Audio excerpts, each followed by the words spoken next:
This is arguably the most popular place to come if you want your hair back. Istanbul's hair transplant industry is worth north of $1 billion US, and it's estimated over 200,000 people a year come here in the hope of regaining their hair. But it's a lightly regulated industry. No one knows exactly how many clinics are out there or how many operations take place. Sadly, I have no idea, and I've been looking at this for over a decade. It is a data black hole. I need a calculator to tell you a number, actually. We are assuming about 1,500, 2,000 operations are made daily basis in Turkey. The industry has exploded in size over the last decade, attracting patients from across the world. And in this situation, you really need a lot of attention. But as more men pack their bags and fly to Turkey, are medical standards being dropped in favor of profit? Hair transplant surgery in many ways has become a market. So people see hair transplant surgery as a commodity. The business of hair transplantation has been very much designed on bums on seats and telling people what they want to hear. And sadly, this is surgery, and in the wrong hands it can be devastating.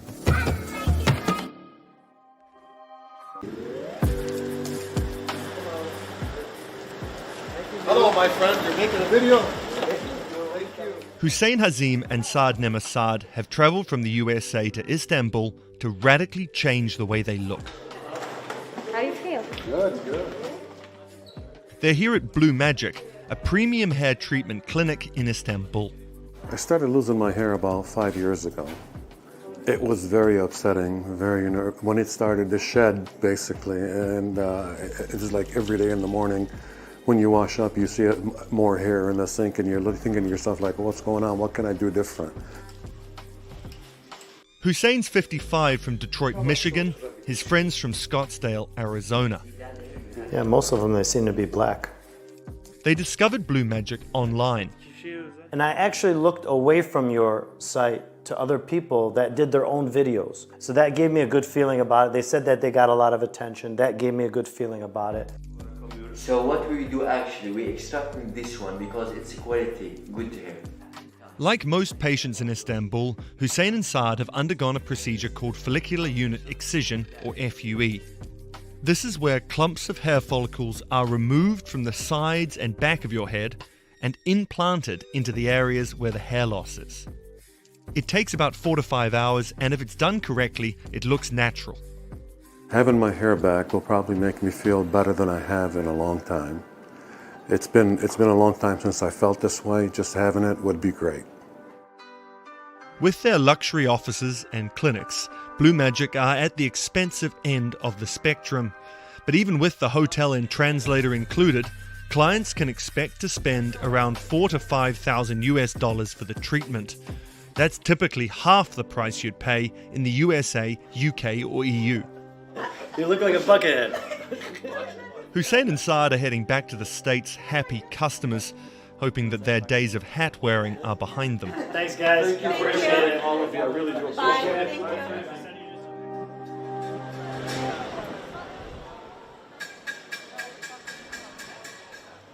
Exactly how large Istanbul's hair clinic industry is impossible to pin down. Although the Turkish Ministry of Health sets standards for the industry, which are in line with EU regulations, clinics are not required to say how many procedures take place, and medical associations are voluntary. So I think it's difficult because there aren't any official numbers. There are clinics that perhaps have multiple websites, perhaps named differently, but actually are just one organization. Dr. Greg Williams is a practitioner and president of the British Association of Hair Restoration Surgery. People see hair transplant surgery as a commodity that they can shop around for the cheapest price. But I think the issue is that hair transplant surgery can be, shall I say, bought so much cheaper in some of the health tourism destinations that are marketed to the male public. I think my colleagues in Turkey have a better feel, and I hear from them, but even they, I don't think, have a full grasp on the magnitude of the hair transplant surgery industry in Turkey. If getting exact numbers is hard, finding clinics is easy. You only need to type Istanbul hair treatment into Instagram and you're down the rabbit hole. I think it's fair to say that there are some clinics that are spending thousands, if not hundreds of thousands of pounds on their social media marketing. And the problem is that young guys who have hair loss are just quite often so devastated and so desperate and just need it. And I get that so often. Once you click on any form of advert or any form of product or any form of service, they are cleverly kind of heavily weighted, the adverts that come through. And that kind of resonates with that hair loss sufferer and is there as a constant reminder that there are solutions out there and that you need to take a step forward with this. The pressure of social media is something Spencer Stevenson knows well. He hosts a podcast called The Bald Truth UK and speaks with men who've jumped on a plane to get surgery and then regretted it. Sadly, there are a number of clinics that don't necessarily perform surgery in the best interest of the patient. I see here in the UK a high number of repair patients. I was a repair patient. All this is hair transplanted hair. This has come from the back and then moved to the front. Spencer's had 13 hair transplant operations, many to repair the poor work done when he was younger. The first procedure that I had done was relatively small, but it was done with a strip via the strip procedure, and it ended up being mini and micro grafts in the hairline. So it looked like a hair transplant. It didn't look like a natural head of hair, which then meant that I had to continue to find a way to resolve that and make it much more natural. Frighteningly, I see it a great deal that people have a knee-jerk reaction. They see an advert, they see an affordable price, and they're so desperate and they are so vulnerable that they feel that it's a solution to all their problems and that it can be fixed very quickly, and they are on a flight out of here.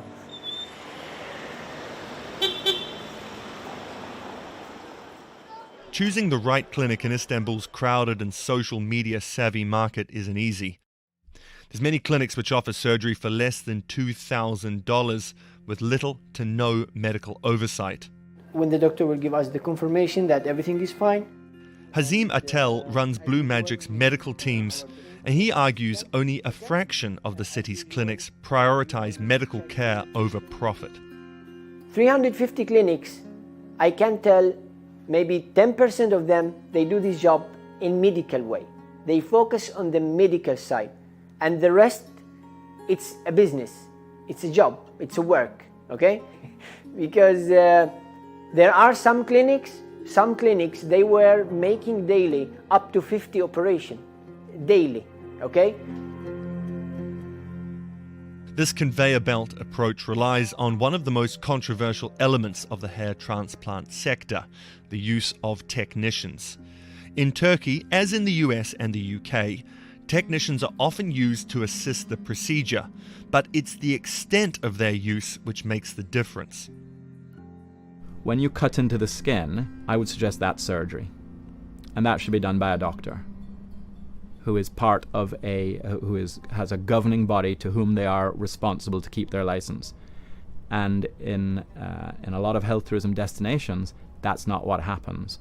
That step is delegated to non-doctors. Now, a lot of doctors in these clinics will justify that by saying, well, these non-doctors are trained, they're technicians, they're very good at the job. A lot of doctors will say the technicians are better than they themselves, the doctor. That does not make it right. That does not make it ethical. And in some countries, that does not make it legal. The technician model is one of the biggest factors in helping to drive down the price of surgery. A doctor oversees the work, a technician does it. If you are requiring this, like you want a doctor to do it from A to Z, this will cost you a lot of money because you are requesting a private doctor to be from A to Z with you, so the cost, of course, will be too much high. So that's why technicians are needed.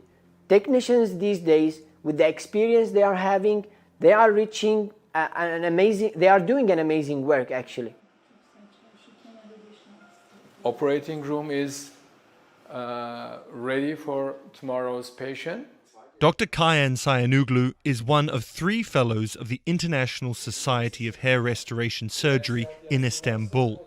He, like everyone else, uses technicians, but he does the incisions and extractions himself. It is a competition between this kind of technician clinics, and these kind of companies, they may compete. I don't think there's a big competition between doctors. There's a competition between technician clinics. Dr. Sayanoglu, like the other clinics we've spoken to, believes it's time the sector was regulated, but he's got concerns. When you put big restrictions and regulations, sector will go illegal way. So it is not easy to regulate, but it has to be regulated because it's about life. I mean, you are doing a procedure on human. The most at-risk group are young men who rush to get the operation done by clinics who are only too happy to take their business. And when they have their transplant, quite often it will be done to a design that they've requested, which is low, youthful, rounded, squared off temples, and it may look good for a couple of years. But when they reach 30, 40, 50, 60, and they've lost a lot more hair, they're going to be their permanent hairline, because those hairs don't deteriorate. When they're taken from the sides and the back of the head and transplanted, they're there for the duration. Now, what I do think is going to happen in 5, 10, 15, 20 years' time is I think we're going to see an absolute epidemic of men who had aggressive hairlines transplanted when they were young. By aggressive, I mean low and quite rounded, and then go on to lose significant amounts of hairs, to start to look like their balding fathers and grandfathers, which is what they wanted to avoid happening by having a transplant, without realizing that the transplant's not going to stop that happening. From a man point of view, when you start to lose your hair, you are very isolated, and it is very easy to become very consumed by hair loss and seeking a resolve for that. And because of the nature of the internet and the nature of social media, the information is aplenty out there, but the accurate information isn't aplenty, and we need to make sure that people find those resources to get the right decisions made. The messages are, do your homework, do your research, just don't make rash decisions. And if you are a proper candidate for hair transplant, I recommend hair transplant to everyone. But everybody who look for a solution for hair loss has to do their homework very well, and they have to find the right doctor and right place everywhere.